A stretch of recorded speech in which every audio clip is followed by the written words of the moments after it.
Hey guys, ArkhIce here, and today we're going to be going over the JP patch notes and talking about the two new characters that are coming out later tonight, right?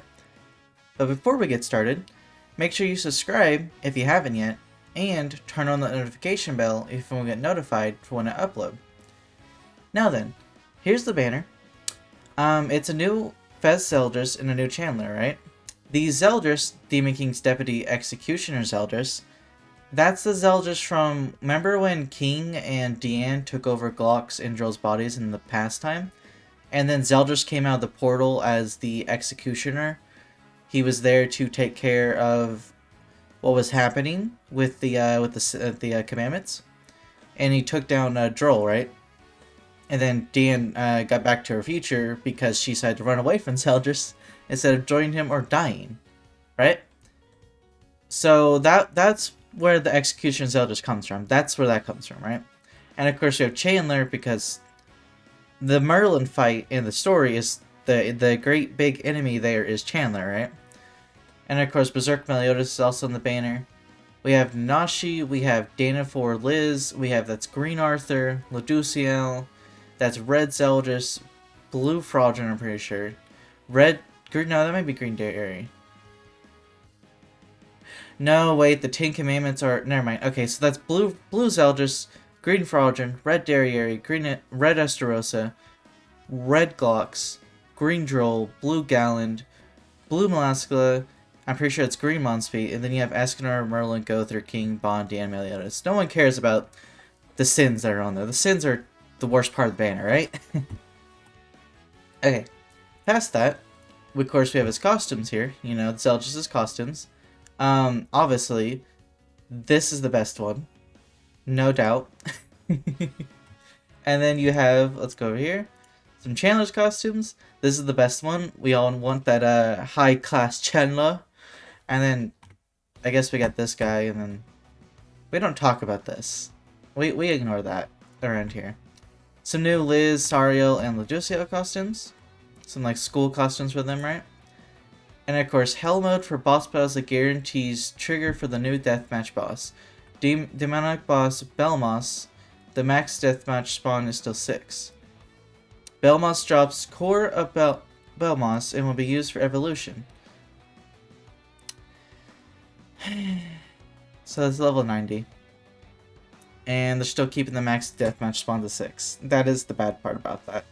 I'm fine with the new deathmatch.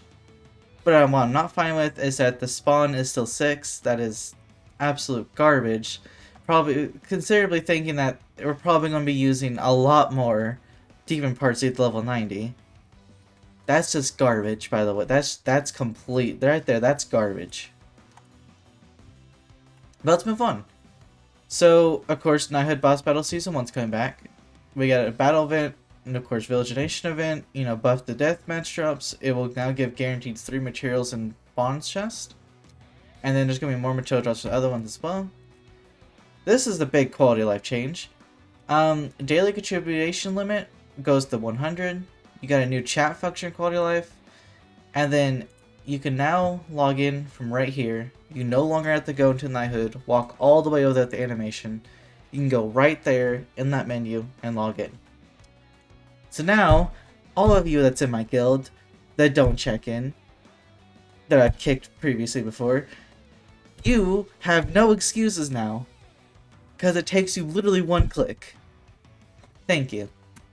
Anyways, you get bonus points for PvP for when winning multiple matches PvP in a row. And then, of course, now you can access all 3 of these shops from right here. Which is really good, by the way.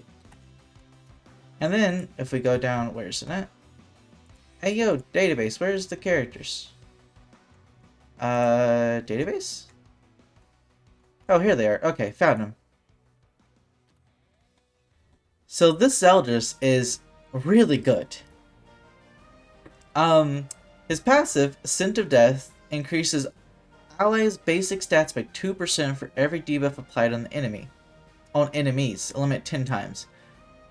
So, yeah, that's really, really good. Also, he doesn't have to be in the front for the work. It can be in the back. So he could be in the back, and Assault Mode's passive would go off, and it counts for that, buffs that and then buffs Assault Mode even more. Really, really nice. But with what he does, he's probably going to be in the front liner, right? Because he's honestly really, really good. His commandment is a special commandment for him specifically, right? It's different than other Zeldris commandments, right? If a critical strike occurs from skill use, decreases crit rate and crit damage by 10%, applies to everyone entering battle, excludes death matches, and limits 3 times. We all know who that's for. Escanor.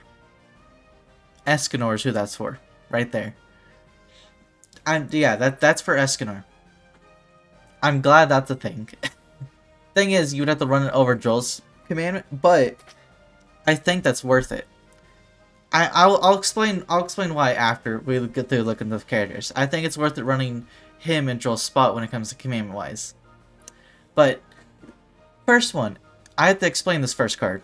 Inflicts cut damage equal to 500% of attack that does not cause critical strike on enemy. What this means is that if you don't crit, it inflicts cut damage, right? Cut damage is additional damage equal to 50% of 100% of critical damage. So if you do not crit, he does apply cut damage. If you do crit, cut damage does not apply. Okay? That's what happens, right? Because the requirement for cut damage to apply is that you do not cause critical strike. This one, oh boy, this is a really good card. So, depletes 2 ultimate modificated orbs at the end of the enemy's turn, and disables ultimate moves for 2 turns. That is really, really good. Especially since Cleanse is not ran. That is amazing. That is an amazing card. And it's AoE. Which is nice, because it says at the end of enemies. The enemies. So it's a multiple, right? And his ult inflicts damage equal to 560% of attack on one enemy, and it decreases HP-related stats of all enemies by 5% for 2 turns. That goes to 945% on one enemy, and it decreases it by 15% for 3 turns. Really good ultimate. Really strong, just a big attacking ultimate that also decreases HP related stats, right? Let's move on to Chandler. Oh yeah, he's green by the way. The blue Chandler, right? His passive decreases all stats of enemies who use a skill by 7% for 1 turn in PvP. It applies when he's entering battle and applies for the skill is activated and it's repeatable. So it can get up to 3, it's three times per turn, right? When it's on, yeah, 3 times per turn is what happens. So his first attack is a Dragon Claw. Inflicts damage equal to 400% of attack on one enemy, and restricts all skill effects, including ultimate move effects for 2 turns, excludes stances and recovery skills. This is Mark II Valente skill. It's really, really good. It stops everything. Quite literally stops rank up. It stops crit, it stops influx, it stops everything. Everything except stances and recovery skills. So the second one is a full counter card. Inflicts a stance for 2 turns which taunts enemies and inflicts damage equal to 300% of attack when taking attacks. Inflicts additional 100% of the damage taken. This is like Estarosa's but with a little bit more added on to it. It's really, really good. Come on. Okay, I finally got it. It used to work. It's like Estarosa's, except it's slightly weaker when it comes to the max percentage. But it gives that extra 100% on top of it, which can be really, really good in all honesty. It can be. It depends, right? And then his ultimate is Droll's ultimate. It's just an AoE charged attack, right? Zeldris is really, really good. Now, here's what I was saying earlier about replacing Droll. You have him and Blue Derriere in Assault Mode, right? That's the team you run. Yes, you're missing out on giving them guaranteed buffs with resistance, but Derriere takes care of the taunt, right? The taunt them.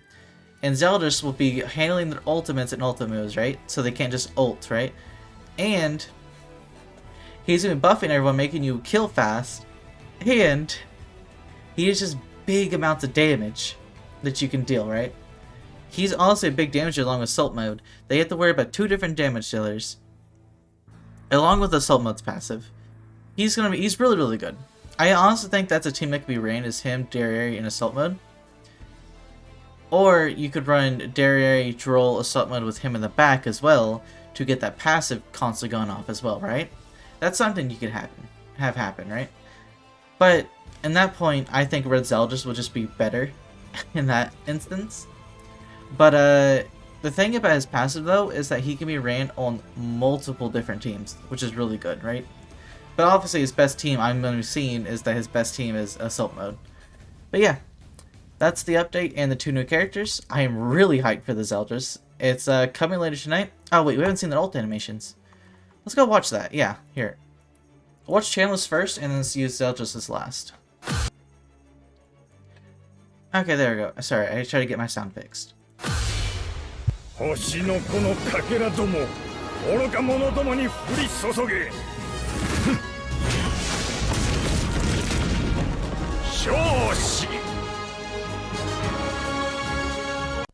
I liked it. It looked nice. Oh, no. Hold on. Wait, hold on. We're not starting that yet. Okay, now let's go watch Zeldris's.